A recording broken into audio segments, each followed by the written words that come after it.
الحمد لله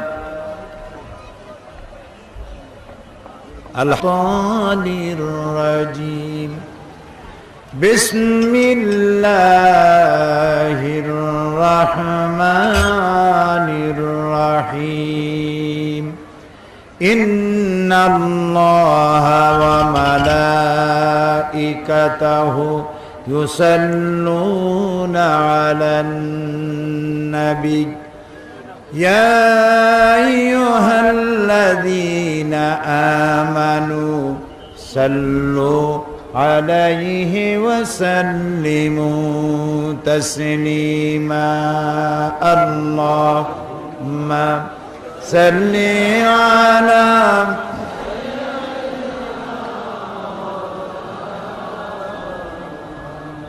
وعلى آل سيدنا مولانا মুহাম্মদ।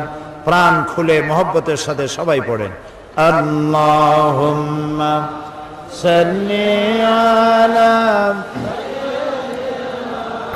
مولانا محمد وعلى آل سيدنا مولانا محمد بلغ العلا بكماله كشف الدجى بجماله حسنت جميع خصاله صلوا عليه درفشانی نے تیری قطروں کو دریا کر دیا دل کو روشن کر دیا آنکھوں کو بینا کر دیا بلغ العلا بکمالہ کشف الدجى بجمالہ حسنت جمیع خصالہ صلوا علیہ کھودنا تھے جراح پر غیروں کے ہادی بن گئے کیا نظر تھی جس نے مردوں کو مسیحا کر دیا بلغ العلا بکمالہ کشف الدجى بجماله حسنت جميع خصاله صلوا عليه খুলনা ইসলামী সমাজ কল্যাণ পরিষদ কর্তৃক আয়োজিত দুদিনব্যাপী তাফসীরুল কোরআন মাহফিলের সম্মানিত সভাপতি বিশেষ অতিথি আন্তর্জাতিক খ্যাতি সম্পন্ন মুফাসসিরে কোরআন হযরতুল আল্লাম অধ্যাপক মৌলানা ইমদাদুল হক সাহেব, হাজারাত উলামায়ে কেরাম, উপস্থিত প্রিয় খুলনাবাসী, সম্মানিত ভাইয়েরা, পর্দার আড়ালের মা এবং বোনেরা, আসসালামু আলাইকুম ওয়া রাহমাতুল্লাহি ওয়া বারাকাতুহু। আমরা আল্লাহ তাআলার দরবারে শুকরিয়া আদায় করছি যে মহান আল্লাহ তাবারক ওয়া তাআলা আমাদেরকে আজকে জুমার রাত, আজকে কি রাত? জুমার রাত। এই পবিত্র রাতে কোরআন শোনার জন্য আসার বসার সুযোগ করে দিলেন। এজন্য মনিবের দরবারে আমরা শুকরগুজার হচ্ছি। আমরা সকলে পড়ছি আলহামদুলিল্লাহ। মহব্বতের সাথে সবাই পড়েন আলহামদুলিল্লাহ। রব্বানা লাকাল হামদ হামদান কাসীরান তাইয়্যিবান মুবারাকান ফীহি ইয়া রব্বি লাকাল হামদু কামা ইয়ানবাগি লিজালালি ওয়াজহিকা ওয়া আযীমি সুলতানিকা। আমরা আল্লাহ তাআলার শুকর আদায় করলাম, তিনি দয়া করে আমাদেরকে কোরআন শোনার জন্য সুযোগ করে দিয়েছেন। তো এই মাহফিল তো আসলে ছিল 3 দিন ছিল, এবার অনিবার্য কারণ হিসেবে 2 দিন করা হলো। তো কোরআনে কারীম এক বিশাল ব্যাপার। কোরআনে কারীম গোটা বিশ্ব মানবতার জন্য হেদায়েতের সর্বশ্রেষ্ঠ গ্রন্থ। গতকাল এ বিষয় আপনাদের সামনে আমরা আলোচনা করেছি, মনে আছেন আপনাদের? আজকে কোরআনে কারিমের কোনো ভূমিকা দিতে চাই না। আজকে আমরা আলোচনা করব, গতকাল কোরআনে কারিমের কোন সূরা থেকে আলোচনা করছিলাম মনে আছে? কত নম্বর আয়াত? 111 নম্বর আয়াত। মাশাআল্লাহ, আপনাদের মনে আছে, আমরা বলি আলহামদুলিল্লাহ।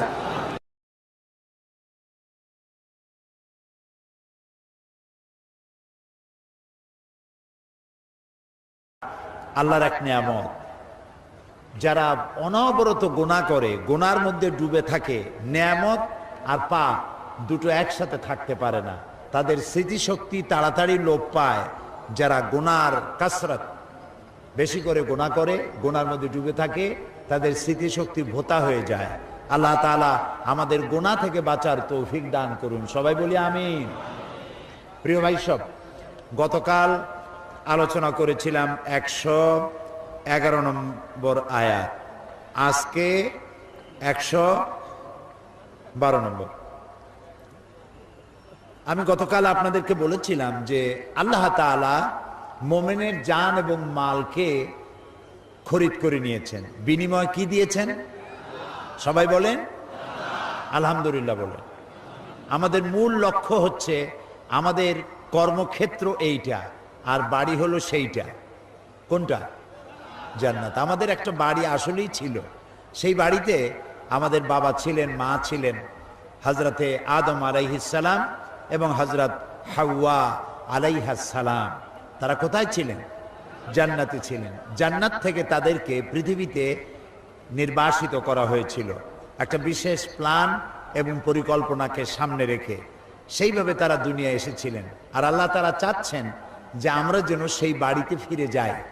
এজন্য আল্লাহ তাআলা দুটি পথ দেখাইছেন, একটা ডান দিকে আর একটা আপনারা কোন বাম দিকে। তো ডান দিকে যে পথটা গেছে, এই পথটার নেতৃত্ব দিয়েছেন আম্বিয়া আলাইহিমুস সালাম। ডানপন্থীদেরকে নিয়ে নবীরা জান্নাতে চলে যাবেন, সুবহানাল্লাহ বলে। আর আসহাবুশ শিমাল আর একটা পথ আছে, ওই পথটার নাম হলো আর একটা দিক। ওইটা কোন দিক? বাম দিক। বামদের নেতা নেতৃত্ব দিয়েছে শয়তান। বামদের নেতাকে জোরে কোন? এই শয়তানে সব বামপন্থীদের নিয়ে নেতৃত্ব দিয়া কোথায় নিয়ে যাবে? জোরে কোন? এই জন্য কোন মুসলমানের উচিত না যে বামপন্থী আন্দোলন করবে। এগুলো কপাল পোড়া। জোরে কোন? এগুলো কি পোড়া? তা না হলে মুসলমানের ঘরে জন্মগ্রহণ করে মুসলমানের সন্তান হইয়া দাবি করে তারা বামপন্থী। আর কপাল এতই খারাপ, বামপন্থী যত নেতা দেখবেন একটাও নামাজ পড়ে না। ওরা কোটি কোটি টাকার মালিক, কোনোদিন হজ করে না, নামাজ নাই, হজ নাই, রোজা নাই, আল্লাহ নাই, রসুল নাই, আর তাদের জীবনের শত্রু হলো মাদ্রাসা আর আলেম। ঠিক কিনা বলে প্রিয় ভাই সব? সুতরাং ভাগ্য যদি ভালো বানাতে হয় তাহলে আমরা কোন দিকে যাব? ডান দিকে না বাম দিকে? কোন দিকে যাব? এটা বোঝা খুব সহজ। ধরুন এক সংখ্যা আছে না, অন, ওয়াহিদ, বাংলায় বলে এক। বাংলায় কি বলে? এক। এখন এই এক তো একই, একের সম্মান যদি বাড়াতে হয়, মান যদি বাড়াতে হয়, তাহলে কিছু শূন্য দেওয়া লাগে। সেই শূন্যগুলো কোন দিকে বসাবেন? কোন দিকে? একের ডান দিকে একটা শূন্য দিলে কত হবে? আর একটা দিলে, আর একটা দিলে, যত দিবেন জন্মের মতো খালি বাড়তেই থাকবে। ঠিক না ভাই? কিন্তু এই শূন্যগুলি যদি বাম দিকে বসান,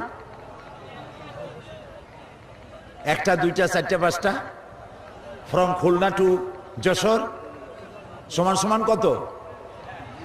1 বিগ জিরো, একটা বড় শূন্য হবে। ঠিক না? সেই জন্য এক হলো ঈমান। এক কি? ঈমান। ভালো কাজগুলি শূন্য, নেকের কাজগুলি কি? শূন্য। এই শূন্যগুলো বসাইতে হবে কোন দিকে? ডান দিকে। যত ডানপন্থী হবেন ততই কপাল খুলবে, আর যত বামপন্থী হবে দুনিয়াও কপাল পুড়বে, আখেরাতেও কপাল পুড়বে। খাসিরাত দুনিয়া ওয়াল আখিরা যালিকা হুয়াল খুসরানুল মুবিন। এদের আমও গেছে, সালাও গেছে, সব শেষ। এখন আল্লাহ রাব্বুল আলামিন তিনি বলছেন যে আমি মোমেনদের জান আর মাল খরিদ করে নিয়েছি, বিনিময় দিছি কি? জান্নাত। এখন এই মোমেন কারা? এই মোমেনের 8টি বৈশিষ্ট্যের কথা এখানে বলা হয়েছে। সুবহানাল্লাহ কর। এই বৈশিষ্ট্যগুলো কে বলতেছেন? কোনো পীর সাহেব না, কোনো মৌলানা সাহেব না। এই বৈশিষ্ট্য বানানো কার? সুবহানাল্লাহ বলবেন না? আল্লাহ নিজে বলতেছেন এই বৈশিষ্ট্যগুলা যদি ধরতে পারো তাহলে তোমরা ওই মোমেনদের মধ্যে শামিল হবে যাদেরকে আমি বিশারাত দিয়েছি, শুভ সংবাদ দিয়েছি। ওয়াবাশশিরিল মুমিনিন, মোমেনদেরকে সুসংবাদ দাও। এরা হচ্ছে তারা। এখন চলেন আমরা সেই 8টি বৈশিষ্ট্য সম্পর্কে আলোচনা করিয়া মোনাজাত করে বাড়ি যেয়ে ঘুমাই থাকি, নাকি কর? খালি ঘুমাইলে হবে না, আমল করতে হবে, ঠিক না? তো কালকের মতো আমার সাথে পড়েন। শয়তানের ওয়াসওয়াসা থেকে তো মাপ চাই নিতে হবে আল্লাহর কাছে। আল্লাহ ছাড়া শয়তান থেকে কেউ ফিরাইতে পারবে? পারবে না। এই যে পুলিশ যদি চতুর্দিকে দাঁড়ায় থাকে, পুলিশেরা শয়তান দিয়ে ফিরাইতে পারবে? র্যাবে পারবে মনে হয়, তাও পারবে না। আর্মিতেও পারবে না, কেউ পারবে না। এদের যদি শয়তানে ধরে তাও তারা ফিরাইতে পারবে না, ঠিক কিনা? শয়তান দিয়ে মানুষকে ফিরাইতে পারে কে? সে আল্লাহ রাব্বুল আলামিন বলেন কোরআনে কারীম তেলাওয়াতের সময় আমার কাছে শয়তানের ওয়াসওয়াসা থেকে পানা চাও, পড়ো আউযু বিল্লাহি মিনাশ শাইতানির রাজীম বিসমিল্লাহির রাহমানির রাহিম। বিতাড়িত মরদুদ শয়তানের ওয়াসওয়াসা থেকে আল্লাহর কাছে পানা চাই, বলেন আমিন। পরম করুণাময় আল্লাহর নামে শুরু করছি। التائبون العابدون الحامدون السائحون الراكعون الساجدون الآمرون بالمعروف والناهون عن المنكر والحافظون لحدود الله وبشر المؤمنين। আল্লাহ তাআলা বলছেন আত-তাইবুন, তওবাকারী, ইবাদতকারী, প্রশংসাকারী, ভ্রমণকারী, রুকুকারী, সেজদাকারী, সৎ কাজের আদেশকারী, অসৎ কাজ থেকে নিষেধকারী, আর আল্লাহর সীমানা সংরক্ষণকারী। এই 8টি হলো মোমেনদের বৈশিষ্ট্য। এই 8টি বৈশিষ্ট্য যারা সংরক্ষণ করতে পারবে, অর্জন করতে পারবে, ওয়াবাশশিরিল মুমিনিন, এগুলি মোমেনের গুণাবলী। আর এইগুলি যাদের মধ্যে হবে সেই মোমেনদেরকে শুভ সংবাদ শোনাও। কিসের সুসংবাদ? জান্নাতের সুসংবাদ শোনাও। সুবহানাল্লাহ। প্রথমেই বলা হয়েছে আত-তাইবুন, তওবাকারী। আত-তাইবুন, তওবাকারী, বারবার তওবাকারী, একবার না, বারবার তওবাকারী। তওবা শব্দের অর্থ হচ্ছে বিরত থাকা, ফিরে আসা, প্রত্যাবর্তন করা, গুনাহ থেকে আল্লাহর দিকে, মাসিয়াত থেকে আল্লাহর দিকে ফিরে আসা, তওবা করা। আর গুনাহ তো আমাদের হবেই, আমরা মানুষ, আমরা ইনসান। আমরা কি? নাসিউন মাদ্দা থেকে ইনসান শব্দ, মানে হচ্ছে আমরা ভুল করবই, আমরা গুনাহ করবই। গুনাহ করাটাই আমাদের জন্য কি অস্বাভাবিক না স্বাভাবিক? বলেন, খুবই স্বাভাবিক। আল্লাহ তাআলা কত মেহেরবান, গুনাহ করা স্বাভাবিক এটা তিনি জানেন। সেই জন্য আল্লাহ তাআলা তওবার দরজা খোলা রেখে দিয়েছেন। সুবহানাল্লাহ। এখন যে ব্যক্তি তওবা করবে আল্লাহ তারে মাফ করবেন। এখানে নবী করিম সাল্লাল্লাহু আলাইহি ওয়াসাল্লাম বলেছেন যে আমি দৈনিক 70 বার তওবা পড়ি। আর এক হাদিসে এসছে রাসূলুল্লাহ বলেছেন আমি দৈনিক 100 বার তওবা পড়ি। এখন আপনারা বলেন রাসূলুল্লাহর কোনো গুনাহ আছে? এরকম আস্তে জবাব দিলেন, রাসূলুল্লাহর কোনো গুনাহ আছে? যখন তিনি রাসূল ছিলেন না, অর্থাৎ 40 বছর পর্যন্ত, 40 বছর বয়স পর্যন্ত, তখন তো নবী ছিলেন না, নবুয়তের দায়িত্ব পান নাই। তখনও কি তিনি কোনো গুনাহ করেছেন? কোনো গুনাহ করেন নাই। যিনি কোনো গুনাহ করেন নাই, অন্যদিকে আল্লাহ রাব্বুল আলামিন তার হাবিবকে বলে দিয়েছেন, আপনার আগের পরের সব গুনাহ আমি মাফ করে দিয়েছি, কোনো গুনাহ নাই, তারপরেও মাফ করে দিয়ে রাখলাম। যার জীবনে কোনো গুনাহ নাই, কোনো ভুল নাই, সেই নবী বলেছেন দৈনিক 70 বার তওবা করি, আবার বলেছেন দৈনিক 100 বার তওবা পড়ি। তিনি নামাজ পড়ে সালাম ফিরি, আমরা তো নামাজ পড়ে দৌড় মারতে পারলেই বাসি। মসজিদে ঢুকতে যত দেরি, বাইরেতে মোটেও দেরি নেই, মনে হয় জেলখানার চাইতেও কষ্ট মসজিদ। আছে না এরকম মুসলমান? খুলনায় না থাকতে পারে, অন্যান্য জেলায় আছে। মসজিদে যাওয়া খুব বিপদ, খুব জ্বালা। কেরা এত সময় বসে থাকে? ইমাম যদি একটু ধীরে ধীরে নামাজ পড়ে, আত্মাহিয়ত পড়তে ইমামের দেরি হচ্ছে, পিছন থেকে সিগন্যাল মারে, শুনছেন না? এটা ফাইজলামি। আপনাকে কে এখতিয়ার দিয়েছে? আপনার না তাশাহুদ পড়া হয়ে গেছে, দরুদ পড়া হয়ে গেছে, আপনি কাশি মারতেছেন কেন? তার মানে ইমাম সাহেবরে বুঝাইতে চাই, ইমাম সাহেব আমার মামলা কখন ডিসমিস হয়ে গেছে, আপনি এখন কোথায়? ইচ্ছে করে নামাজের মধ্যে কাশি দিয়ে ইমামকে সতর্ক করা, আপনার নামাজ নষ্ট হয়ে যাবে। এটা মসজিদ, এটা আপনার মামু বাড়ির বারান্দা না। কথা বুঝতে পেরেছেন?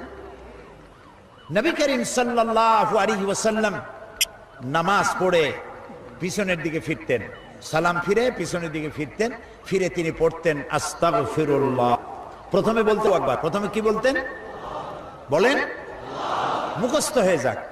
সালাম ফিরাইয়া প্রত্যেক নামাজে তিনি পিছনে ফিরতেন। আমরা তো শুধু ফজরে আর আসরে 2 ওয়াক্তে ফিরি, কিন্তু রাসূলুল্লাহ সাল্লাল্লাহু আলাইহি ওয়াসাল্লাম প্রত্যেক নামাজেই পিছনে ফিরতেন এবং সালাম ফিরেই তিনি বলতেন আল্লাহু আকবার। কি বলতেন বলুন? তারপরে বলতেন আস্তাগফিরুল্লাহ। পড়েন আস্তাগফিরুল্লাহ, আস্তাগফিরুল্লাহ। কয়বার বলতেন? 3 বার। তা রাসূলুল্লাহ যা করেছেন এটা উম্মতের জন্য কি সুন্নাত, এগুলি আমল করতে হবে।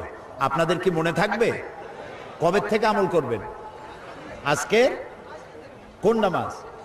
আজকের এশার নামাজ থেকে আমল করবেন। সালাম ফিরাবার পরই বলবেন, কি বলবেন বলেন? তারপরে কি বলবেন? কয়বার? আল্লাহ আমাদের তৌফিক দিন, আমরা বলি আমিন। আবারও জোরে বলেন আমিন। নবী করিম সাল্লাল্লাহু আলাইহি ওয়াসাল্লাম তিনি আল্লাহর কাছে তওবা করেছেন, কোনো গুনাহ নাই। আর অনবরত গুনাহ করি, গুনার মধ্যে ডুবেই আছি। সকাল থেকে শুরু করে সন্ধ্যা পর্যন্ত, সন্ধ্যা থেকে পরবর্তী সন্ধ্যা পর্যন্ত খালি গুনাহ আর গুনাহ, গুনার মধ্যে আমরা ডুবে আছি। আল্লাহ তাআলা খুব মেহেরবান, তিনি তওবার দরজা খোলা রেখেছেন এবং এই তওবার দরজা খোলা থাকবে যতক্ষণ পর্যন্ত পশ্চিম দিক থেকে সূর্য উদিত না হয়। আর রাসূলুল্লাহ বলেছেন মৃত্যুর সময় যে গলায় একটা গড়গড় করে আওয়াজ হয়, কফ জমে যায়, ওই আওয়াজটা বেরোনোর আগ পর্যন্ত তওবার দরজা বান্দার জন্য খোলা থাকবে। তো সব সময় তওবা পড়তে হবে। আমি তো জানি না কোন সময় মরে যাব, ঠিক না? জানেন নাকি কখন মরবো? ওয়ামা তাদরি নাফসুম বিআইয়ি আরদিন তামুত, কোন সময় কোন মাঠে কোন জায়গায় মৌত হবে আমাদের কারো জানা নাই। এই জন্য সব সময়ের জন্য তওবা করতে হবে। আর আল্লাহ হচ্ছেন মেহেরবান। তওবা করে মানুষ যদি কান্দে আল্লাহ খুব খুশি হন, সুবহানাল্লাহ বলেন। তিনি চান বান্দা কান্দুক। নবীজি বলেছেন, আল্লাহর নবী বলেন, বান্দা যখন গুনার কথা স্মরণ করি, অনুতপ্ত হয়ে অনুশোচনা করে চোখের পানি যখন ছেড়ে দেয়, লজ্জিত হয়ে আল্লাহর কাছে যখন মাপ চায়, চোখের পানি নাকের অর্ধেক আসতে না আসতে আল্লাহ রব্বুল আলামিন বান্দারে মাফ করে দেন। মুসলিম শরীফের হাদিস, প্রত্যেক রাত্রে আল্লাহ তাআলা শেষ রাত্রে প্রথম আকাশে আসেন। সুবহানাল্লাহ কয়। কোথায় আসেন? প্রথম আকাশে আসেন প্রত্যেক রাত্রে, শেষ রাতে। আল্লাহ রাব্বুল আলামিন ডেকে বলতে থাকেন, ও আমার বান্দারা কে আছো? গুনাহ করেছো, গুনাহ করে করে জীবন বরবাদ করে দিয়েছো, আমারে বলো মাফ করে দেব। কে আছো? অসুখ করেছে, ভালো হয় না, ডাক্তারেও বোঝে না কি রোগ হয়েছে, আমারে বলো। অসম্মান হতেছ, সম্মান নাই, মজলুম হতেছ, অত্যাচারিত হতেছ, বিপদে পড়েছ, আমারে বলো, আমি বিপদ দূর করে দেব। সুবহানাল্লাহ। কে ডাকেন? আমার রব। বলেন কে ডাকে? আমার রব। তিনি ডাকেন, আমি বিপদ দূর করে দেব। উদুনি আস্তাজিব লাকুম, আমারে ডাকো, আমি ডাকের সাড়া দেব। সুবহানাল্লাহ কবেন না? আমারে ডাকো, আমি ডাকের সাড়া দেব। দেখুন কোরআনে কারীমে যত জায়গায় আছে ওয়াস আলুনাকা, হে নবী আপনাকে প্রশ্ন করা হয়, প্রত্যেকটি এই ধরনের কথায় আল্লাহ তাআলা কুল দিয়ে জবাব দিয়েছেন, আপনি বলুন। যেমন আল্লাহ তাআলা বলছেন ওয়াস আলুনাকা আনিল আহিল্লা, হে রাসূল আপনাকে প্রশ্ন করা হয় চাঁদের ক্রমবর্ধমান এবং ক্রমহ্রাস সম্পর্কে। চাঁদ বাড়ে কেন, কমে কেন, এ সম্পর্কে আপনাকে জিজ্ঞাসা করা হয়। কুল হিয়া মাওয়াকিতু লিন্নাস, আপনি বলুন এটিকে আমি আল্লাহ তাআলা পৃথিবীর মানুষের মাস, দিন, বছর গণনা করার জন্য একটা স্থায়ী ক্যালেন্ডার করে আকাশে ঝুলাই রেখেছি। ওয়াসআলুনাকা আনিল মাহিদ, হে নবী আপনাকে প্রশ্ন করা হয় নারীদের মাসিক অসুখ সম্পর্কে। কুল হিয়া আযা, আপনি বলুন এটি একটি অসুস্থতা, এটি একটি রোগ। ওয়াসআলুনাকা আনিল খামরি ওয়াল মাইসিরি ওয়াল আনসাবি ওয়াল আজলামি, হে নবী ওয়াসআলুনাকা আনিল খামরি ওয়াল মাইসিরি, হে নবী আপনাকে প্রশ্ন করা হয় মদ এবং জুয়া সম্পর্কে। কুল ফীহিমা ইসমুন কাবীরুন, আপনি বলুন এটি একটি গুনাহ, বড় রকমের একটি গুনাহ। ওয়াসআলুনাকা আনিল আনফাল, হে রাসূল আপনাকে প্রশ্ন করা হয় আনফাল সম্পর্কে, গনিমতের মাল সম্পর্কে। কুলিল আনফালু লিল্লাহি ওয়ার রাসূল। এইভাবে প্রত্যেকটি ওলামারা খুব ভালো বুঝবেন, এইভাবে যেখানেই বলা হয়েছে হে রাসূল আপনাকে প্রশ্ন করা হয়, আল্লাহ বলেছেন কুল, আপনি বলেন। এরকম একটি জায়গায় আল্লাহ তাআলা কুল ব্যবহার করেন নাই, এরকম একটি জায়গা আছে, সেটি হচ্ছে ওয়াইজা সাআলাকা ইবাদি আন্নি, হে রাসূল আমার ব্যাপারে বান্দা যখন আপনার কাছে প্রশ্ন করে, এই একটি জায়গায় আল্লাহ কুল ব্যবহার করেন নাই। আল্লাহ বলেন নাই হে নবী আপনি বলুন আল্লাহ নিকটবর্তী, আল্লাহ তা বলেন নাই। কেন বলেন নাই? এখানে আল্লাহ রাব্বুল আলামিন বলেন ওয়াইদা সালাকা ইবাদি আন্নি, হে নবী আপনাকে যখন আমার ব্যাপারে আমার বান্দা জিজ্ঞাসা করে, ফাইন্নী করিব, ও নবী আমার ব্যাপারে প্রশ্ন করা হচ্ছে, আপনার জবাবের প্রয়োজন নাই, আমি নিজেই জবাব দিচ্ছি, আমি বান্দার নিকটবর্তী। সুবহানাল্লাহ, এটা আপনার বলার দরকার নাই, আমি বান্দার একদম নিকটে। মাইকে ডাকা লাগে না, চিল্লান লাগে না, ইল্লাল্লাহ ইল্লাল্লাহ বলে জিকির করা লাগে না। আজকে সকালে মহিলাদের প্রোগ্রাম ছিল, মহিলারা জিজ্ঞেস করলেন এই যে ইল্লাল্লাহ ইল্লাল্লাহ জিকির হয় এইটা কি? আমি বললাম এটা কিছুই না, খামোখাই। ইল্লাল্লাহ মানে কি? আপনি ইল্লাল্লাহ শব্দের অর্থ কি? আল্লাহ ছাড়া।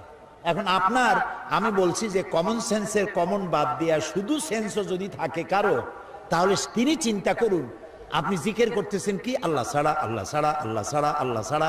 কিয়ামতের দিন ফেরেশতা তো ঠাইসে ধরবে, বেটা আল্লাহ ছাড়া কি? এত আল্লাহ ছাড়া আল্লাহ ছাড়া কইছিস কেন? নবী করিম সাল্লাল্লাহু আলাইহি ওয়াসাল্লাম এক সেকেন্ডের জন্য এভাবে ইল্লাল্লাহ ইল্লাল্লাহ জিকির করেন নাই। কাজী রাসূলুল্লাহ যা করেন নাই, প্রিয় ভাই সব, রাসূলুল্লাহ যা করেন নাই, যত বড় পীর হোক আর পীরের বাপ হোক, আমি তার কথা মানি না, মানি না। এটার নাম ঈমান, এটার নাম কি? ঈমান। রাসূলুল্লাহ কি এমন কোন জিনিস আছে যা আমাদের শিখায় জান নাই? এরকম আসতে কোন কেন? দেখুন ইমাম মালিক রহমতুল্লাহ আলাইহি, নাম শুনছেন? ইমাম মালিক রহমতুল্লাহ আলাইহি তিনি বলেছেন মানিবতাদা ফিল ইসলামে বিদআতান ওয়া ইয়ারাহা হাসানাতান, যদি কেউ ইসলামের মধ্যে নতুন কোনো কাজ তৈরি করে, সে মনে করে যে আমি একটা ভালো কাম করছি, আমি একটা ভালো কাম করেছি, ইসলামের মধ্যে নতুন কাজ চালু করে দিয়ে সে চিন্তা করলো আমি একটা খুব ভালো কাজ করেছি, সেজন্য এই চিন্তাই করলো আন্না রাসূলুল্লাহ সাল্লাল্লাহু আলাইহি ওয়াসাল্লাম কাদ খানা রিসালা, রাসূলুল্লাহ সাল্লাল্লাহু আলাইহি ওয়াসাল্লাম তার রিসালাতের দায়িত্ব পালন করতে খেয়ানত করেছেন। নাউজুবিল্লাহ, এত বড় সওয়াবের কাজ অথচ রাসূলুল্লাহ আমাদের বলে যান নাই, কাজেই তিনি খেয়ানত করেছেন। ইমাম মালিক রাহমাতুল্লাহ আলাইহি বলেন, ওয়াল্লাহু সুবহানাহু ওয়া তাআলা ইয়াকুল আল ইয়াউমা আকমালতু লাকুম দীনাকুম ওয়া আতমামতু আলাইকুম নি'মাতি ওয়া রাদিতু লাকুমুল ইসলাম দীনা। অথচ আল্লাহ তাআলা বলেছেন, নবীকে বলেছেন, আমি আজ ইসলামকে কমপ্লিট করে দিয়ে দিলাম, কোনো ছিদ্র নাই, সুযোগ নাই, একটি শব্দ এর মধ্যে ঢুকাবার কোনো দরকার নাই। তা আল্লাহ তাআলা পূর্ণ করে দিয়েছেন। আপনি কোন পীরের শিখানো, মাওলানার শিখানো যা রাসূলুল্লাহ ইবাদতের মধ্যে শামিল করেন নাই, সাহাবায়ে কেরাম ইবাদতের মধ্যে শামিল করেন নাই, এমন কোন কিছু যদি আপনি নিজে অথবা আপনার পীর সাহেব, মাওলানা সাহেব যদি নিজেরাই ইবাদতের মধ্যে কোনো কিছু চালু করে দেয়, তাহলে এটা বোঝা গেল রাসূলুল্লাহ এটা বোঝে নাই, আপনি বেশি বুঝেছেন। নাউজুবিল্লাহ বলো। কথা কি মাথায় ঢুকতেছে? আল্লাহ রহম করুন, বলি আমিন। সুতরাং চাইতে হবে কার কাছে? সে আল্লাহ তাআলা বলছেন, আমি আমারে ডাকো, উদুনি আস্তাজিব লাকুম, আমারে ডাকো, আমি ডাকে সাড়া দেবো, আর আমি তোমার একদম কাছে। কত কাছে? আল্লাহ রাব্বুল আলামিন কোরআনে কারীমের মধ্যে বলেন, ওয়া নাহনু আকরাবু ইলাইহি মিন হাবলিল ওয়ারিদ। আমি তোমার বান্দা, তোমার যে শাহরগ, যে রগের উপরে তোমার মাথাটা খাড়া আছে, আমি আল্লাহ তোমার এই রগের চাইতেও তোমার বেশি নিকটে, এত কাছে। সুতরাং আমাকে ডাকো, আমাকে বলো। আল্লাহ তাআলা বলেছেন, আল্লাহ রাসূল বলেছেন, ওয়া ইজা সাআলতা ফাসআলিল্লাহ ওয়া ইজা ইসতাআনতা ফাসতাইন বিল্লাহ।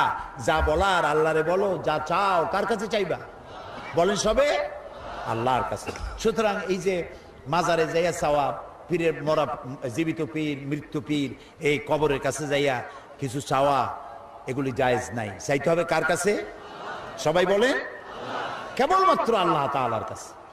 এগুলি ঈমানকে সাফ করে নিতে হবে, তা না হলে নামাজ রোজা করে কোনো লাভ হবে না যদি ঈমানের মধ্যে ভেজাল থাকে। কথা বুঝতে পেরেছেন?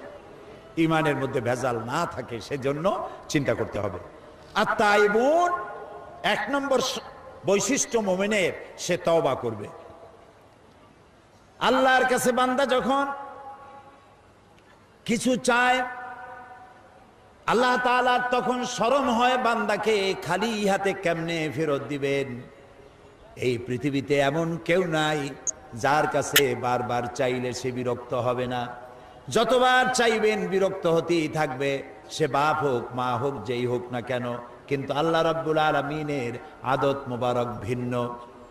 हर हमेशा देने को तैयार है, हर हमेशा देने को तैयार है, जो न मांगे उससे वो बेजार है।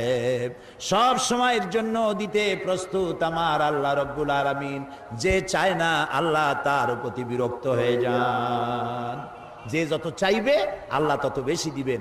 এই জন্য চাওয়ার সময়টা হলো শেষ রাত্রে। চাওয়ার সময় কখন? শেষ রাত্রে। ওই সময় আল্লাহ ডাকতেছেন, ডাকের সময় যদি সাড়া দিতে পারেন তাহলেই না কাম হবে। হাটে যখন হাট বসে, সকালবেলায় বাজার মেলে, এই সকালবেলায় সান্দ বাজার অথবা সকালের বাজার, খুলনায় আছে সান্দ বাজার, আছে না একটা? সান্দ বাজার একটা আছে, সকালের বাজার একটা আছে। সময় মতো বাজারে যান নাই, বাজার বসছে সকালে 10টা, 11টা, 12টা, আপনি গেছেন বিকাল 4টায়। এখন আপনি তো ভালো জিনিস পাবেন না। সেই কদুটা পাবেন যে কদুটা অন্তত 25 জনে টিপে টেপে কন্ডেম করে ভালাই দিয়েছে, ওইটা পাবেন। সেই ইলিশটা পাবেন যে ইলিশটা কেউ নেয় নাই, পচা ইলিশ, ওটা আপনার কপালে জুটবে। ঠিক না? এই জন্য সময় মতো যাইতে হবে, সময় মতো চাইতে হবে। আল্লাহ ডাকতেছেন, কে আসো বান্দা, গুনাহ করেছো মাপ চাও। বান্দা নাকের গর্জন করে তখন ঘুমাইতেছে। সময় মতো জাগতে হবে, তাহাজ্জুদের নামাজ পড়তে হবে, গুনাহ মাপ চাইতে হবে। আল্লাহ রাব্বুল আলামিন বলেন হাদিসে কুদসি, রাব্বুল আলামিন বলেন, কোন বান্দা যদি আমার দিকে 1 বিঘাত আগায়, আমার রহমত তার দিকে 1 হাত এগিয়ে যায়। কোন বান্দা যদি আমার দিকে হেঁটে আসে, আমার রহমত তার দিকে দৌড়াইয়া যায়। এই হচ্ছে আমার আল্লাহ। ইনি কে?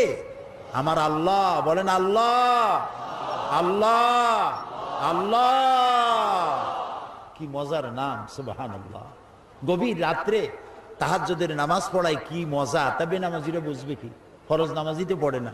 গভীর রাত্রে ওঠেন, একটু আদত করেন, বিছানার থেকে শরীরটাকে একটু আলাদা করিয়া তারপরে রাতের বেলা এই যে মানুষে এই যে প্রেম করে না, প্রেম প্রেম ভালোবাসা, এগুলো কি ঢাকঢোল পিটায় প্রেম করা যায়? পত্রিকায় বিজ্ঞাপন দিয়ে, টেলিভিশনে বিজ্ঞাপন দিয়ে প্রেম করে কেউ? প্রেম করে কিভাবে? গোপনে।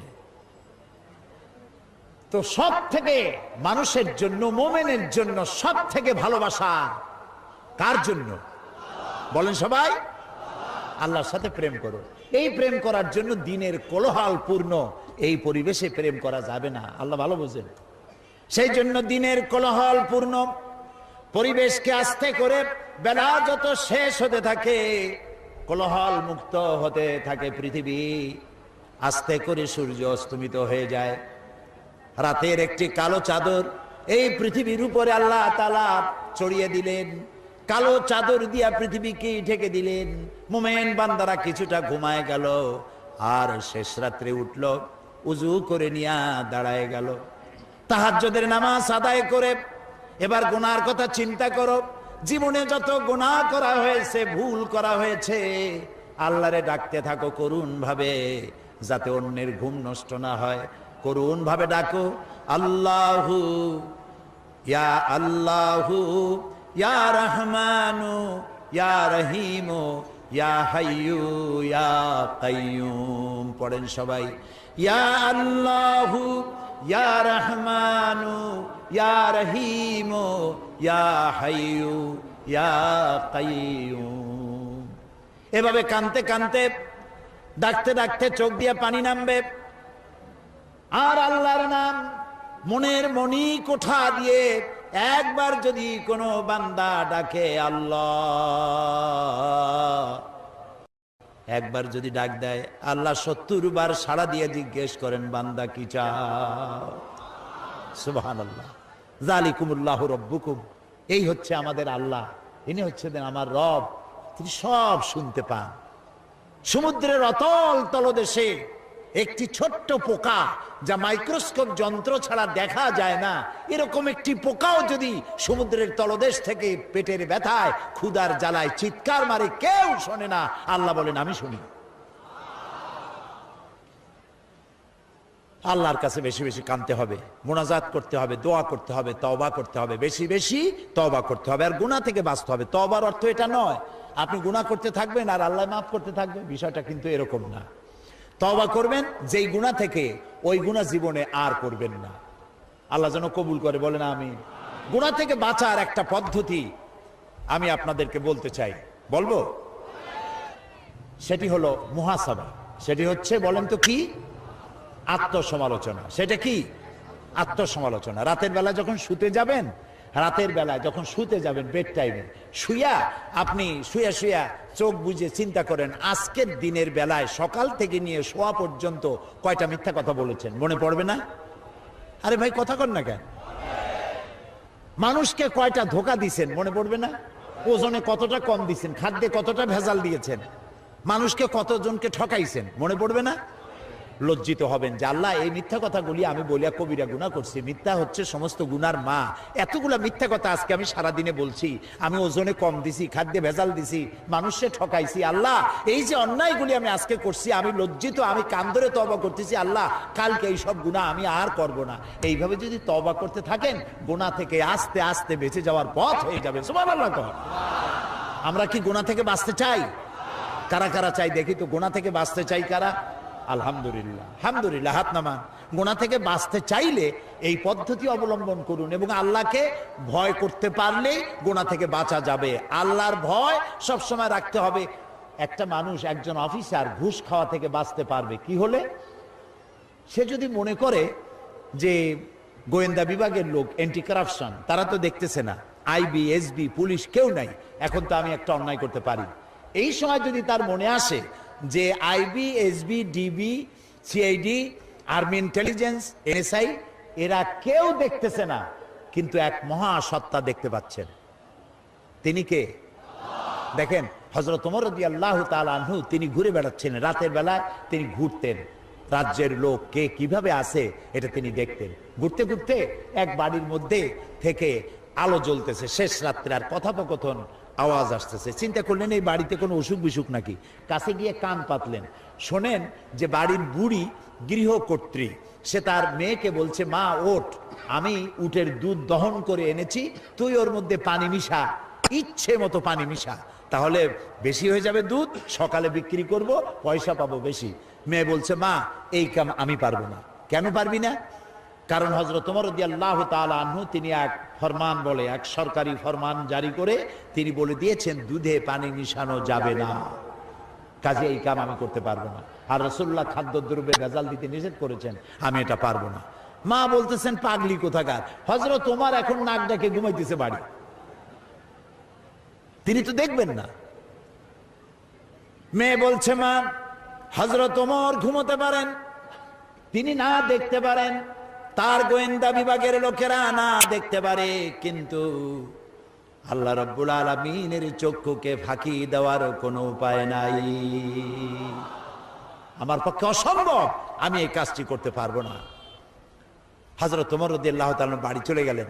বাড়ি গিয়ে ছেলে আব্দুল্লাহকে বললেন, আব্দুল্লাহ অমুক যুবতী মেয়ে আছে, তুমি যে দেখে আসো মেয়েটার বিয়ে হয়েছে কিনা, যদি বিয়ে না হয়ে থাকে তুমি তোমার নিজের বিয়ের প্রস্তাব দিয়ে আসো। হযরত ওমর দেখলেন না মেয়েটা লম্বা কত, চওড়া কত, দেখতে কেমন, কিছু দেখলেন না, একটা কোয়ালিটি দেখেছেন। কোয়ালিটিটা কি কইতে পারেন? তাকওয়া। কোয়ালিটি কি? তাকওয়া। তাকওয়া মানে কি? আল্লাহর ভয় একটা আছে, তাকওয়ার অনেক অর্থ আছে, সেই ওয়াজ আজকে করতেছি না। তাকওয়াটা দেখলেন, খোদা ভীতি, আল্লাহ ভীতি দেখলেন। এই আল্লাহ ভীতির কোয়ালিটি দেখে আমিরুল মুমিনিন, অর্ধেকটা পৃথিবীর প্রেসিডেন্ট, তিনি তার ওই মেয়ে, যুবতী মেয়েটাকে নিজের ছেলের পুত্র বধূ হিসাবে ঘরে তুলে আনলেন। ফল কি হইল? ফল হইল এই, ওই মেয়ের পেটে যে মেয়ে হলো, সেই মেয়ের পেটে আসলেন ফারুকে সানি, হযরতে ওমর ইবনে আব্দুল আজিজ রহমতুল্লাহ আলাইহি। যেমন মা তেমন সা। সুবহানাল্লাহ। কথা বুঝতে পেরেছেন? এই জন্য আল্লাহ রাব্বুল আলামিনের ভয় যদি থাকে, গোনা থেকে বাঁচা যাবে, যে কেউ দেখতেছে না, আল্লাহ দেখতেছেন। সুবহানাল্লাহ বলবেন না? এটি হলো গোনা থেকে বাঁচার পথ। আর তাইবুন, বারবার তওবা করতে হবে, একবার না বারবার তওবা করতে হবে। আল্লাহ যেন আমাদেরকে তওবা করার তৌফিক দেন। আমরা বলি আমিন, সবাই বলি আমিন। এই কথাগুলি নিজেরা মনে রাখবেন, অন্যদের শিখাই দিবেন, বাড়ির অন্তত বউরে শিখাবেন, ছেলে মেয়েরে শিখাবেন। পারবো আমরা? পারবো? আল্লাহ তৌফিক। এবার 2 নম্বরে আল আবেদুন, ইবাদতকারী। 2 নম্বরে কি? ইবাদতকারী। আর ইবাদতের জন্যই আল্লাহ তাআলা আমাদেরকে পৃথিবীতে সৃষ্টি করেছেন। আল্লাহ রাব্বুল আলামিন বলেন, মা খালাকতুল জিন্না ওয়াল ইনসা ইল্লা লিয়াবুদুন। যে ইবাদত ছাড়া মানুষ সৃষ্টি করি নাই, মানুষ সৃষ্টি করেছি কি জন্য বলেন তো? ইবাদতের জন্য। এই পৃথিবীতে যত নবী এসেছেন, সমস্ত নবীরা কি বলেছেন? সব নবীরা বলেছেন, ইয়া কওমি ইবুদুল্লাহা মা লাকুম মিন ইলাহিন গায়রু। হে আমার জাতি, হে আমার সম্প্রদায়, এক আল্লাহ ছাড়া কোনো ইলাহ নাই, তারই ইবাদত করো, তারই গোলামি করো, তার আনুগত্য করো। তিনি এক এবং একক। আল্লাহ বলেন আল্লাহ এক এবং একক। আমরা কালেমায়ে শাহাদাতের মধ্যে বলেছি, পেছনে পেছনে পেছনে, আশহাদু, পড়েন আমার সাথে, আশহাদু আল্লা ইলাহা ইল্লাল্লাহু ওয়াহদাহু লা শারীকা লাহু ওয়া আশহাদু আন্না মুহাম্মাদান আবদুহু ওয়া রাসূলুহু। আমি সাক্ষ্য দিচ্ছি আল্লাহ এক এবং একক, তার কোনো অংশীদার নাই, এবং মুহাম্মদ সাল্লাল্লাহু আলাইহি সাল্লাম তার প্রেরিত রাসূল। এক আল্লাহ বিশ্বাস করতে হবে এবং তার আনুগত্য, তার গোলামি জীবনের সকল ক্ষেত্রে করতে হবে গোলামি। কার গোলামি? আল্লাহর গোলামি। এখন এই ইবাদত আমরা মনে করেছি নামাজ পড়াটাই ইবাদত শুধুমাত্র, রোজা রাখাটাই ইবাদত, হজ করাটাই ইবাদত শুধুমাত্র। না, নামাজ রোজা হজ যাকাতই শুধু ইবাদত না। ইবাদত হলো জীবনের সব কাজগুলি আল্লাহর হুকুম মাফিক করার নামই হলো, বুঝে আসতেছে ভাই? আমরা কিন্তু শুধু নামাজটারই ইবাদত মনে করি, নামাজটার ইবাদত এটা ঠিকই, কিন্তু নামাজে যা করি বলি ওইটা যদি নামাজের বাইরে আনতাম, দোকানে আনতাম, বাড়িতে নিতাম, তাহলেই কিন্তু ইবাদতটা কমপ্লিট হতো। আমাদের নামাজটা ঠিক হয় কিন্তু বাইরের ইবাদতটা ঠিক হয় না। ওই যে সূরা ফাতিহার মধ্যে আমরা নামাজের মধ্যে পড়ি, কি পড়ি? ইয়্যাকা না'বুদু ওয়া ইয়্যাকা নাস্তাঈন। পড়েন সবাই, ইয়্যাকা না'বুদু ওয়া ইয়্যাকা নাস্তাঈন। ইয়্যাকা না'বুদু, আয় আল্লাহ তাআলা একমাত্র তোমার ইবাদত করি। এই যে না'বুদু একটি শব্দ, এই শব্দটির মধ্যে দুইটা কাল আছে, বর্তমান আর ভবিষ্যৎ। আমরা নামাজের মধ্যে বলি যে আল্লাহ তাআলা এই নামাজের মধ্যে তোমার হুকুম মানিয়া, এই যে মাগরিবের নামাজটা পড়লাম, কয় রাকাত পড়েছি ফরজ কোন তো? নামাজ পড়লেই তো সওয়াব হয়, ঠিক না? সওয়াব হয় না? তো 4 রাকাত পড়লে ক্ষতি কি? 4 রাকাত পড়লে কি হবে কোন তো? ইবাদত হবে না, নাফরমানি হবে। কি হবে কোন? নাফরমানি হবে। তার মানে হলো আল্লাহর কথা মানাই কি ইবাদত। নামাজ পড়াও ইবাদত, নামাজ না পড়াও ইবাদত। একটা খটকা লেগে গেছে হয়তো যে এইটা কেমন কথা, নামাজ না পড়া ইবাদত, নতুন কথা আমদানি করলেন নাকি? না, নতুন কথা আমদানি করিনি। ওয়াক্ত মতো নামাজ পড়বেন, সারাদিন সারা রাত পড়েন, কিন্তু 3 সময় নামাজ পড়তে নিষেধ করা হয়েছে। একটা হলো সূর্য উদয়ের সময়, আর একটা সূর্য ঠিক যখন মাথার উপরে থাকে, আর একটা সূর্য যখন অস্তমিত হয়। এই 3 সময় নামাজ পড়া কি হারাম। সেজদা দেওয়া যাবে না এই 3 সময়। এই 3 সময় সেজদা না দেওয়াই বলেন ইবাদত। রোজা রাখাও ইবাদত, রোজা না রাখাও ইবাদত। সারা বছর রোজা রাখেন, অসুবিধা নাই, কিন্তু ঈদের দিনে রোজা রাখলে কি হবে? হারাম, গুনাহ হবে। এই দিনে রোজা না রাখার নাম কি?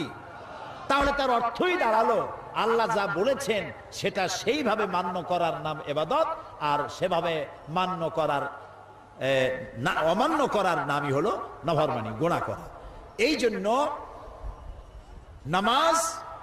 নামাজের মধ্যে যা করি, যা বলি, ইয়্যাকা না'বুদু, আল্লাহ তোমার হুকুম মতো নামাজটা যেভাবে পড়লাম, আমি জীবনের এই নামাজের বাইরে গিয়ে যা করব তাও তোমার হুকুম অনুযায়ী করব। আমরা কি তা করি? বলেন করি না। করতে হলে যদি তা সত্যি করতাম, তাহলে কি মুসলমানেরা ওজনে কম দিতে পারত?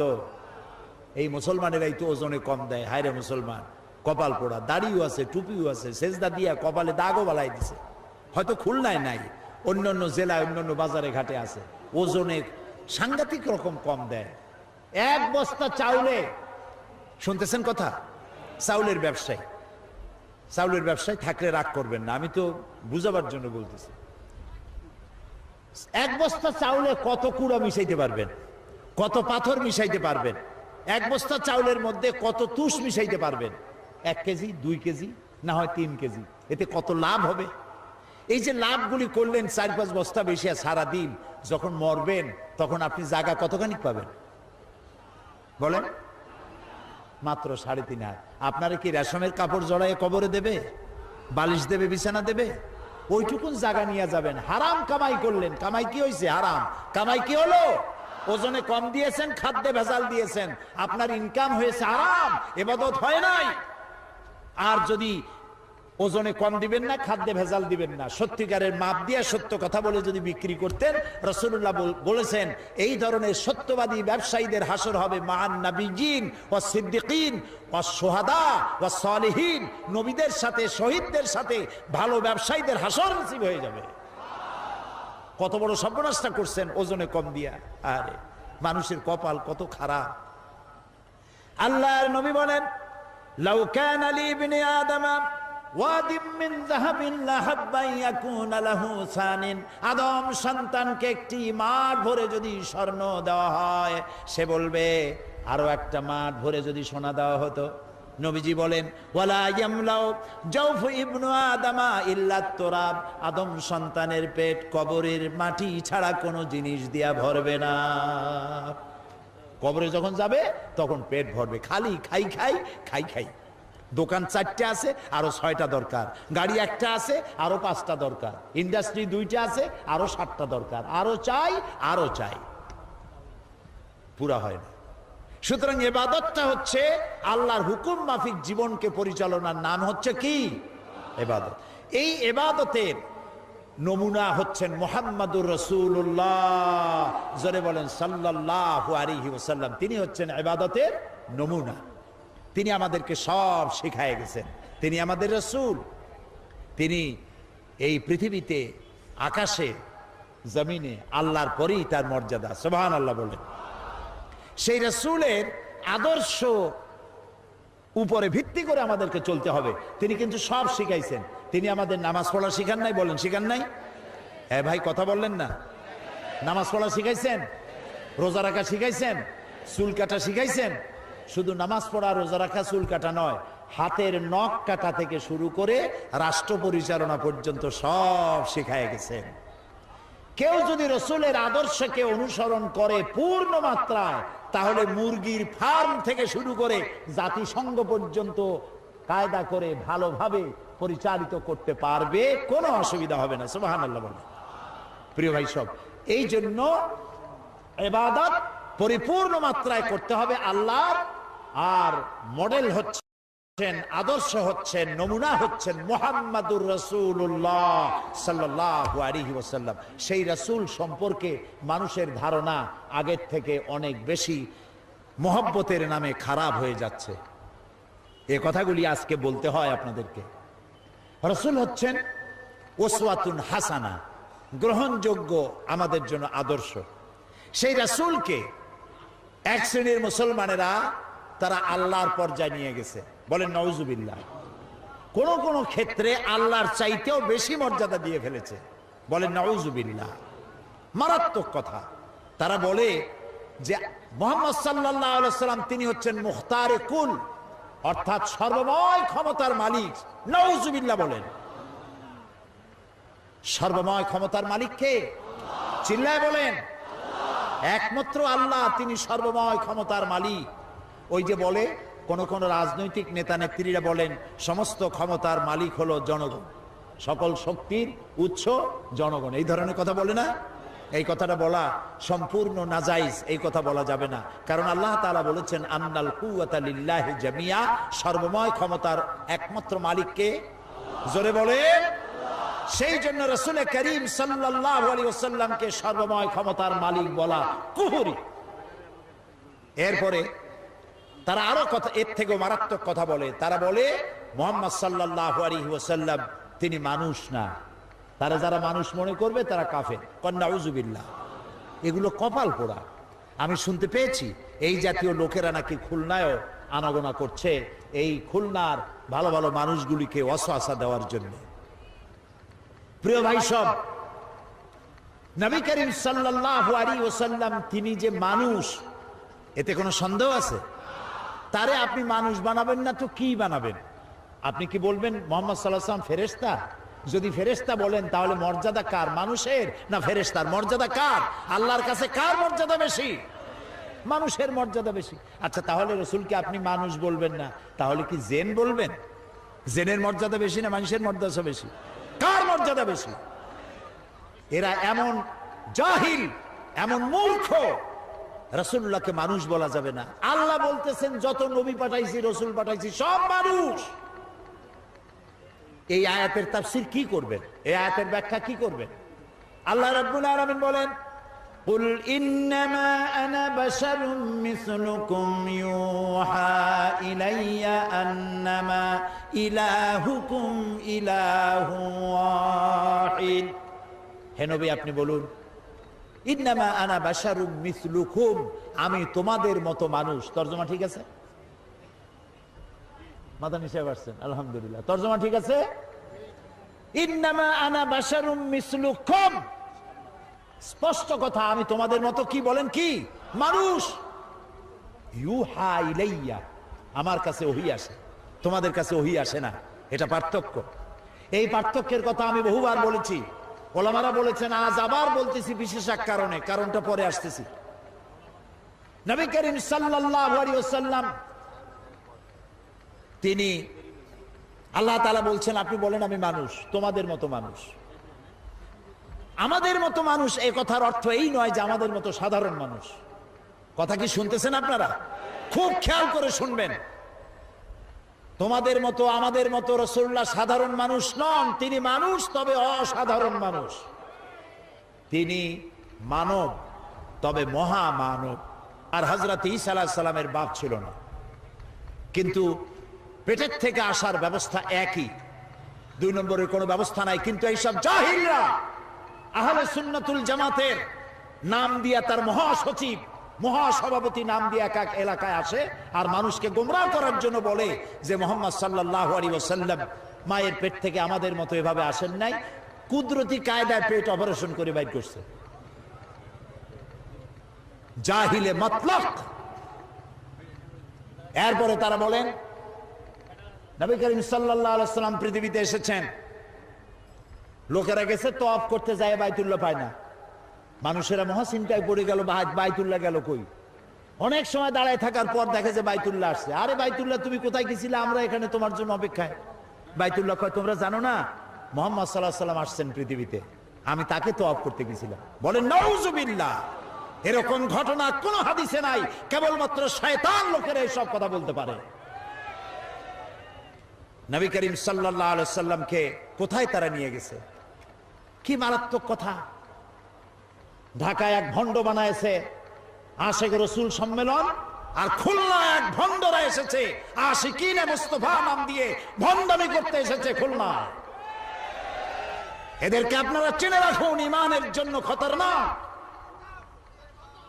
প্রিয় ভাই, সব মুসলমানদেরকে গোমরাহ করতে চায়। খুলনায় আলেমের অভাব নাই, আপনারা পরিষ্কার করে বলে দিবেন এই সব খুলনায় চলবে না। খুলনায় অনেক বড় বড় আলেম আছে। এখানে দারুল উলুম কওমি মাদ্রাসার মুহতামিম হযরত মাওলানা মাহমুদুর রহমান সাহেব শত শত হাজারো আলেমদের উস্তাদ। এখানে ঢাকা আলিয়া মাদ্রাসা, খুলনা আলিয়া মাদ্রাসায় হযরত মাওলানা সালেহ সাহেব আছেন, বড় আলেম। হযরত মাওলানা মনোয়ার হোসেন আল মাদানী আমার পাশে বসে আছেন, ওস্তাজুল উলামা বসে আছেন। হাসান এরকম বড় বড় আলেম, আমি কয়জনের নাম বলবো, অসংখ্য বড় বড় আলেম আছে। এইসব আলেমদের বাদ দিয়া বাইরের থেকে কিছু লোক আসবে, এসে 313 জনের একটা কমিটি বানায়। তারপরে 313 জন বদরের কমিটি যখন দেখলো যে জুই ধরছে ভালো, এরপরে মানে রসুল্লাহর নামে আশিকিনে মুস্তাফা হবা, ইয়া নবী সালাম আলাইকা বলবা, গুনাহ সব মাফ হয়ে যাবে, আমাদের চান্দা দাও। এরপরে যখন দেখলো একটু সুবিধা হয়েছে, ব্যবসায়ীরা সহজে ভেসতে যাওয়ার একটা পথ পেয়ে গেছে, সুতরাং এখন 700 সদস্য বিশিষ্ট উহুদের কমিটি বানাও। এই সব করে করে ইসলামের মুসলমানদের ঈমানকে নষ্ট করে দেওয়ার জন্য হাজারো শয়তানি চলছে। নবী করিম সাল্লাল্লাহু আলাইহি ওয়াসাল্লাম নিঃসন্দেহে মানুষ ছিলেন। তারপরে তাকে বলা হয় তিনি হাজের নাজের, তিনি সব জায়গায় সদা সর্বত্র বিরাজিত। নাউযুবিল্লাহি মিন যালিক। তাহলে আল্লাহ লাগে কোন কাজে? রাসূলুল্লাহ হাজের নাজের। আমার একবার হাজীগঞ্জে দাওয়াত দিয়েছিল, আমি শুনলাম ওখানে একজন পীর সাহেব মারা গেছেন, এখন আমি তার নাম নেব না। তিনিও আসবে, কিন্তু মাহফিলে আলাদা একটা চেয়ার থাকবে। বললাম কেন? ওই চেয়ারে কে বসবে? ওই চেয়ারটা খুব সাজানো গোছানো, ওইখানে রাসূলুল্লাহ বসবে।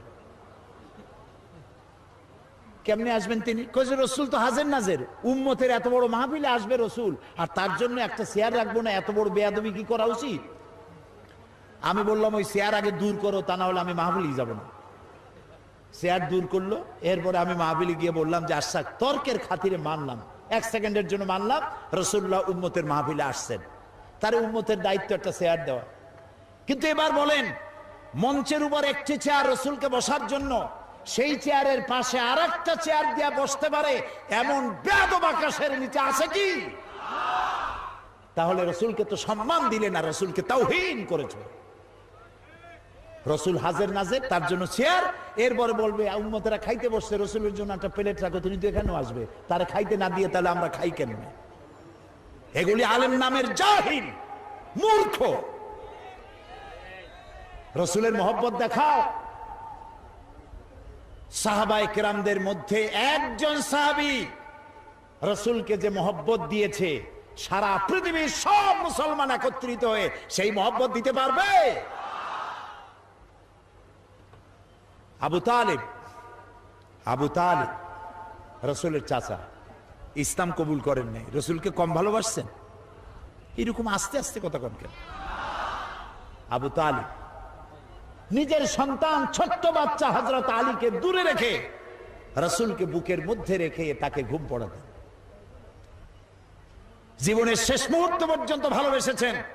এই ভালোবাসায় তিনি নাজাত পাবেন? নাজাত পাবেন? পাবেন না, জাহান্নামে যাবেন। হাদিস, সেই হাদিস, আবু তালিব কিয়ামতের দিন জাহান্নামে যাবে, যেহেতু রাসূলকে উপরে তিনি ঈমান আনতে পারেন নাই।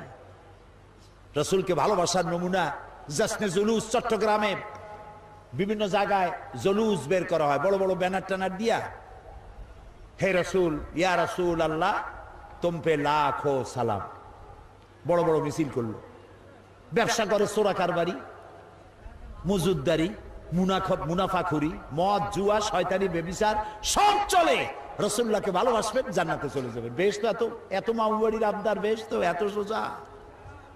প্রিয় ভাই সব, নবী করিম সাল্লাল্লাহু আলাইহি সাল্লামকে হাজির নাজির বানিয়েছে, তাকে আলিমুল গায়ব বানিয়েছে। নাউজুবিল্লাহ বলেন।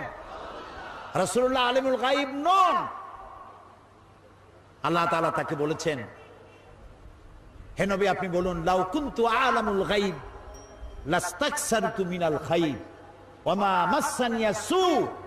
হে রাসূল আপনি বলুন, আমি যদি গায়ব জানতাম সব ভালো ভালো জিনিস আমি আমার জন্য বেছে নিতাম, আর কোন অনিষ্ট আমাকে স্পর্শ করতে পারতো না।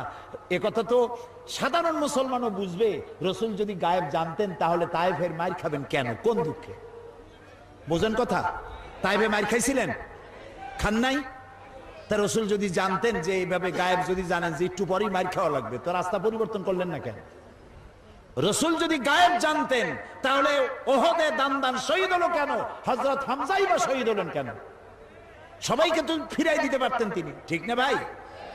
রাসূলুল্লাহ যদি গায়েব জানতেন তাহলে তিনি বিষ খাইলেন কেন? বিষ মিশানো যে ছাগলের গোশতের মধ্যে একটু একটু করে ইহুদি মেয়ে এলো বিষ খাওয়ায় বড় করছিল, সেই বিষ মিশানো গোশত তো তিনি খাইছিলেন। যদি গায়েব জানতেন তাহলে খাইলেন কেন? ইফকের ঘটনা সূরা আন-নূর, সূরা নূরের মধ্যে আল্লাহ তাআলা ইফকের ঘটনা বয়ান করেছেন। হযরত আয়েশা সিদ্দিকা রাদিয়াল্লাহু তাআলা আনহা সম্পর্কে যে অপবাদ দিয়েছিল, বুহতানুন আযীম, সেই বুহতান, মিথ্যা অপবাদ তারা যে দিল, রাসূলুল্লাহ 1 মাস পর্যন্ত হযরত আয়েশার সঙ্গে কথা বলেন নাই। তাকে আলাদা করে দিয়েছেন হযরত আবু বকরের বাড়িতে। হযরত আয়েশা জ্বরে মাথার চুলগুলি পড়ে গেল, কি কষ্টে তিনি কাটালেন। রাসূলুল্লাহ সাল্লাল্লাহু আলাইহি সাল্লাম তিনি কষ্ট পাচ্ছেন। তিনি যদি গায়েব জানতেন তাহলে এই কষ্ট করলেন কেন? ফয়সালা তো তিনি দিতে পারতেন, ওহির অপেক্ষা করলেন কেন?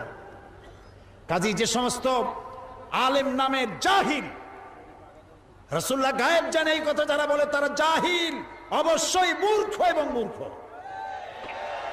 এরা আহলে সুন্নাতুল জামাতের নাম আশিকিনে মুস্তাফার নামে খুলনাকে গোমরাহ করার জন্য এসেছে। আপনারা এদের কথা শুনতে যাবেন না। এরা মক্কা শরীফে গিয়ে, মদিনা শরীফে গিয়ে মক্কা মদিনার ইমামদের পিছনে নামাজ পড়ে না। তাদেরকে বলে ওরা নাকি ওয়াহাবি। কত বড় কপাল পোড়া! প্রিয় ভাই সাহেব, মক্কা কাবা শরীফের ইমাম হওয়া, মসজিদে নববীর ইমাম হওয়া সলিমুদ্দিন কসিমুদ্দির কাম। আল্লাহ রসুলের মসজিদের ইমাম, আল্লাহর ঘরের ইমাম, কত বড় আলেম। ফজিলাতুল শেখ আব্দুর রহমান দাইস, আলী আল জাবের, সালে আল হুমাইদ, সাউদ আল সুরাইম, সুবহানাল্লাহ, সব বড় বড় ডক্টরেট, ক্যাবিনেট মন্ত্রীর মর্যাদা রাখেন এক একজন ইমাম। যেই সব এই দেশের আহলে সুন্নাতুল জামাতের যারা দাবি করে, বড় বড় আলেম দাবি করে, এরা ওখানে কি ওনাদের পিছনে নামাজ পড়ে না? ওই সব কাবা শরীফের ইমাম, মসজিদে নববীর ইমাম, তাদের ছাত্র হওয়ার যোগ্যতা এদের নাই। কত বড় কপাল পোড়া হলে মক্কা মদিনায় গিয়া ইমামদের পিছনে নামাজ না পড়িয়া আলাদা নিজের ঘরে গিয়া তাঁবুর মধ্যে গিয়ে নামাজ পড়ে। কত বড় কপাল পোড়া! আপনারা সতর্ক হবেন, এই নামের কোন রকমের দুষ্টামি খুলনায় করতে দিবেন না।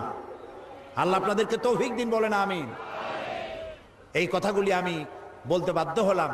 আমি জানতে পেরেছি খুলনায় এই ধরনের একটি অশুভ চক্র এবার আরো বড় করে তাদের এই ধরনের বেদাতের কাজ কাম চালু করতে চায়।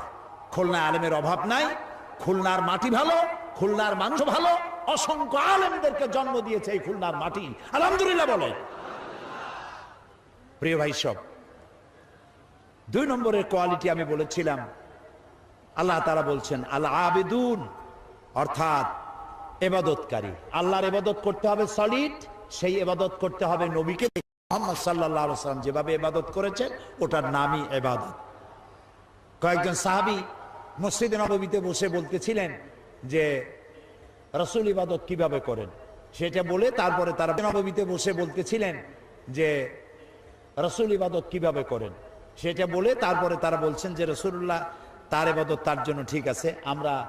ওরা কয়েকজন ছিল, একজনে বলল যে আমি জীবনে আর বিয়ে করব না, আর একজনে বলল আমি সারা রাত আল্লাহর ইবাদত করব, ঘুমাবো না, আর একজনে বলল যে আমি সারা জীবন সারা বছর রোজা রাখবো।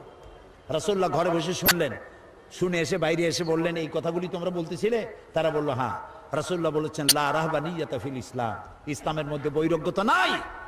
আমি বিবাহ করি, আমি বিবাহ করেছি, আমার স্ত্রী আছে, ঘর সংসার আমি ছেড়ে দেই নেই, আমি রাতের বেলায় ঘুমাই আবার জেগে ইবাদত করি, আমি রোজা রাখি, সাওমে বিসাল করি, আবার রোজা ভাঙ্গিও, রোজা ছেড়েও দেই। সুতরাং আমার এই সুন্নতের এই আমলের অতিরিক্ত কোনটাই তোমরা গ্রহণ করতে পারবে না, সেটা আমার দলভুক্ত হতে পারবে না। আমার দলভুক্ত হতে হলে, নবী করিম সাল্লাল্লাহু আলাইহি সাল্লামের দলভুক্ত হতে হলে রাসূল যেভাবে ইবাদত করেছেন, যা করেছেন, অনুরূপ ভাবে সেগুলি করতে হবে। আল্লাহ যেন ওই তৌফিক আমাদের দান করেন, আমরা বলি আমিন।